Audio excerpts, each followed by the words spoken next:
Senator Jinggoy Estrada na malaki ang magiging epekto ng resulta ng nagdaang 2025 midterm elections sa nakabinbing impeachment trial laban kay Vice President Sara Duterte.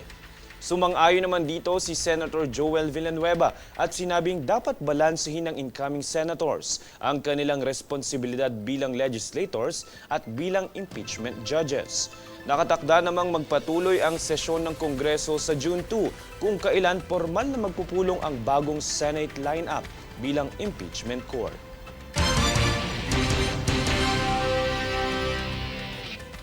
Samantala, formal nang ipinoklama nitong umaga ng Martes ang ilan sa mga nanalong mayoral candidate sa Metro Manila.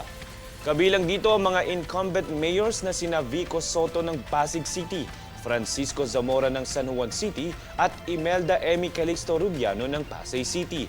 Naiproklama na rin bilang bagong halal na mayor ang dating vice mayor ng Las Piñas City na si April Aguilar at Rufy Biazon sa lungsod ng Muntinlupa. Gayon din ang mga nananatiling alkalde sa Camanava at Quezon City. Muling namayagpag naman sa hatol ng bayan ang incumbent mayor sa Camanaba at Quezon City. Ito ay matapos formal na iproklama nitong umaga ng Martes ang pagkapanalo ni Malabon City Mayor Jenny Sandoval. Along malapitan ng Caloocan, unopposed candidate John Ray Tiangco ng Navotas at incumbent Valenzuela Mayor Wes Gatchalian. Isa pa sa mga napanatili ang pwesto sa pagkaalkalde ay si Quezon City Mayor Joy Belmonte. Iniulat ng PNP na naging ligtas at maayos ang kabuang halalan ngayong 2025 sa kabila ng ilang minor na aberya. Ang ulat kay Jade Buhoy. Naiulat ng Philippine National Police o PNP na naging mapayapa ang kabuoang proseso ng 2025 national and local elections. Bagamat wala pa silang ibinigay na pahayag sa kamakailang naganap sa Abra, anila walang naiulat na malakihang karahasan o seryosong banta sa seguridad sa ibang bahagi ng bansa. Bahagi nila mahigpit na ipinatupad ng PNP ang direktiba ni Pangulong Ferdinand Marcos Jr. na tiyaking ligtas at tapat ang halalan. Aabot sa higit 205,000 na personnel mula sa PNP at partner agencies ang naitalang nagbantay sa buong bansa. Bagamat may ilang naitalang minor technical issues gaya ng nasirang counting machines at pagkakaantala ng pagbubukas sa presinto, ito ay agad na naaksyonan. Dagdag pa rito, may naitalang kaso ng paglabag sa liquor ban at umano'y vote buying. Ngunit ito ay kasalukuyang iniimbestigahan. Bahagi nito kanila ring ipinahayag na wala umanong isang insidente ang nakaapekto sa kabuang daloy ng halalan. Samantala, kanilang isinigurado na patuloy na naka-full alert ang PNP habang isinasagawa ang canvassing at proklamasyon ng mga nanalong kandidato. Jade Buhoy, nag-uulat para sa Golden Nation Network. Pinagbigyan namang bumoto ng Commission on Elections ang 11,000 voters sa Datu Odin Sinsuat, Maguindanao ngayong Martes, May 13 para sa national and local midterm elections. Ibinahagi ni COMELEC Chairman George Erwin Garcia na 12 presinto ang bubuksan sa nasabing araw. Pinahintulutan ng nasabing extension bunsod ng pagkakaroon ng 5 oras na delay sa mismong araw ng eleksyon matapos hadlangan ng Bangsamoro Justice Party supporters ang distribution ng election material. Panawagan naman po ng mga senior citizens, PWD at buntis na dagdagan pa ang mga presintong nakalaan para sa kanila. Inabutan pa rin kasi ng mahabang pila ang mga priority persons kahit na mayroong mas maagang oras ang nakatakda para sila ay bumoto.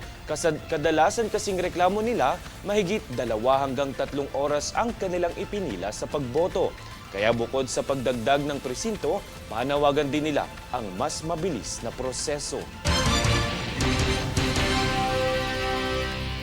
Nasa kamay na ng Commission on Elections o COMELEC ang pagsuspinde sa proklamasyon ng mga kandidatong may pending disqualification case. Narito ang ulat ni Princess Castro.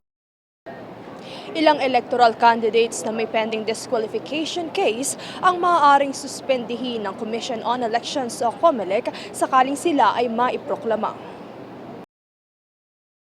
Kabilang sa mga nasuspinde na ng poll body ay si Marikina Mayor Marcelino Marcy Chodoro na nanalo bilang kinatawa ng Marikina 1st District kung saan kanyang nakatunggali si Senator Aquilino Coco Pimentel III.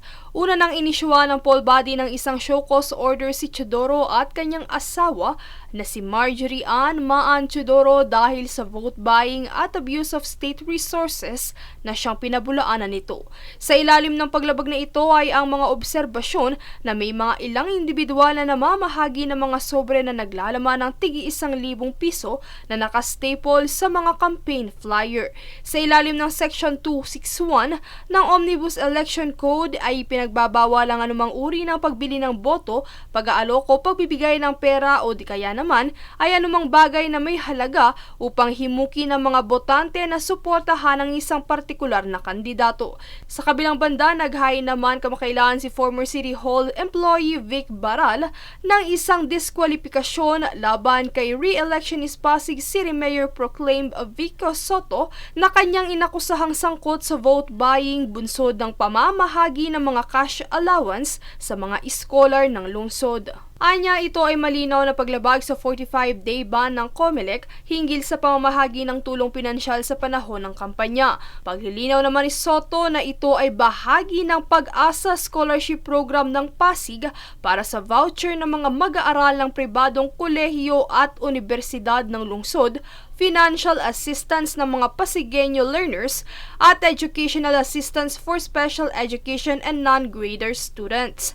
Giit pa ng alkalde na inaprobahan ng COMELEC Law Department noong March 24 ang ban exemption sa naturang programa sa pamamagitan ng paglagda ni Election Chairperson George Erwin Garcia. Samantala, tinatayang nasa 19 local and national candidates ang may suspension order sakaling sila ay manalo sa eleksyon. Samantala, nangunguna pa rin sa top 5 senatorial balls sina Senator Bongo, Senator Ronald Bato de la Rosa, Erwin Tulfo, Bam Aquino at kapartido nitong si Kiko Pangilinan. Habang ang ilan pang nakapasok sa Magic 12 as of 4 p.m. ay sina Rodante Marcoleta, Camille Villar, Pia Cayetano, Lito Lapid, Amy Marcos, Tito Soto at Ping Lacson. Princess Castro nag-uulat para sa Golden Nation Network.